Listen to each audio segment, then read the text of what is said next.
दिवसापासून पोटात असं खूप दुखते, कधी कॉन्स्टिपेशनचा त्रास व्हायला, कधी डायरिया व्हायला. मग काय डॉक्टरकडे गेली होती की नाही? गेली होती ना डॉक्टरकडे, त्यांनी स्टूल एक्झामिनेशन करायला सांगितलं. बघ ना, आता त्रास पोटात होते, पोट चेक करायला पाहिजे ना त्यांनी. स्टूल एक्झामिनेशन का सांगितलं? अगं तुला ऐकायला फनी वाटत असेल, पण स्टूल एक्झामिनेशन थ्रू खूप काही कळू शकतं. शेवटी ते वेस्टेज आहे ना, त्यातून कायच करणार. अगं जसं किचनचे डस्टबिन बघून कळतं की नेमकी किचनमध्ये काय झालं, तसंच हे वेस्ट बघून कळतं की तुझ्या डायजेस्टिव्ह सिस्टममध्ये काय झालं. नेमकी प्रॉब्लेम डायजेस्टिव्ह सिस्टममध्ये आहे की डायजेस्टिव्ह सिस्टममध्ये इन्फेक्शन झालं की जंत झाले हे कळतं. तुला ट्रीट करायला म्हणजे डायग्नोज तर झालं पाहिजे की प्रॉब्लेम कुठे आहे. हो ग, बरं झालं तू सांगितलं, कळालं आता मला या टेस्टबद्दल.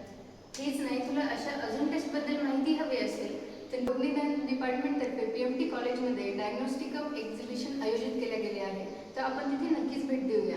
हो हो, मी नक्कीच येईन आणि तुम्ही सगळे पण या.